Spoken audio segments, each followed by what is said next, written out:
Hi everybody, welcome back. You're still watching European Closing Bell. Next week, G8 leaders meet in Northern Ireland. Our next guest says that the international community must use the summit to address fundamental weaknesses in international economic governance. Dr. Alexander Mirtchev is the board director at the Atlantic Council, and he's with us in the studio. Hello, Dr. Mirtchev. Very glad to be here. So you think that the G8's agenda needs to be tightened up, really? Oh, absolutely. It has been like this for a while, and usually the agenda is determined by the urgency of the moment, by the political momentum, rather than the political strategic considerations or the necessities, strategic necessities. Yeah. This time, for a change, we have a focus on the global growth, global stability, basically the global governance, which is the right agenda. And I think that once we have the agenda that is addressing the strategic issues, Yeah. how far they're going to go is another question. But generally, they are really up to the point. They have the agenda, and yet there are a lot of people that still aren't happy about it, and that's why we're seeing protests already. I mean, they already started yesterday. It's always the case. And isn't it paradoxical that for once G8 is discussing the issues that exactly the protesters are raising, other than, of course, the conspiracy theories?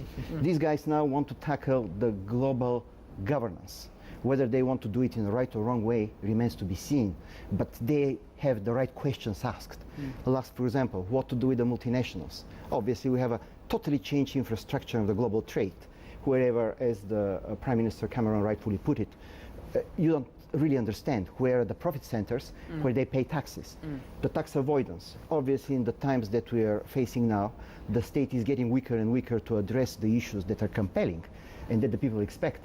At the same time, the tax avoidance becomes prevalent. There is a lot of reasons why this is like that, but one of them is obviously going to be on the agenda. The transparency issue. That's exactly what the protesters want.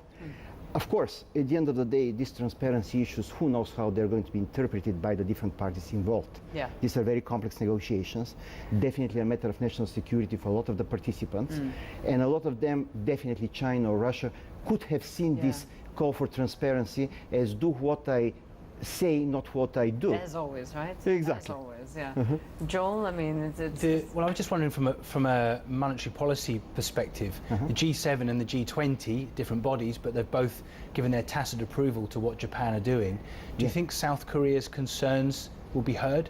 They've made some representation, I think, to some G8 members a couple of weeks ago that they're on the wrong side of what Japan are doing, specifically in the auto sector. Do you think their concerns will be heard? I think that in general, we're now operating, allow me to get a little bit more complex here, in a paradigm that has been defined by the Western world during different times. And a lot of emerging players, they could not be satisfied or feel comfortable within the set of issues in the way they're tackled within this framework. Yeah. So the call of the South Korea is probably one of the calls that has been heard. Actually, across the board, you have a great level of frustration for all the participants in the process that somehow they're not part of these arrangements. Dr. Mirtchev, thank you very much. Dr. Alexander Mirtchev, board director at the Atlantic Council. Also, thank you to you, Joel Stainton from SEB Futures. But before we go, and listen to this, an update on one of the main stories that we've been following this week. The former CIA employee who leaked information on the U.S. government's PRISM surveillance program has vowed to fight any attempts to extradite him from Hong Kong. Speaking to the South China Morning Post, Edward Snowden said that he was, quote, neither a traitor nor a hero, and he claimed not to be hiding from justice. And an unexpected side effect of that story, sales of George Orwell's classic novel 1984, which explored the themes of an overarching government surveillance and public control system, have surged by, get this, almost 10,000% on Amazon this week. 10,000%, simply because of this NSA story. It's insane. You can get the full story on cnbc.com, so head online and you can find it right on there. So thank you very much to you both once again. Pleasure having you here in the studio. That's it for European Closing Bell. We'll hand you back to my colleagues stateside. See you tomorrow, same time, same place. Bye-bye.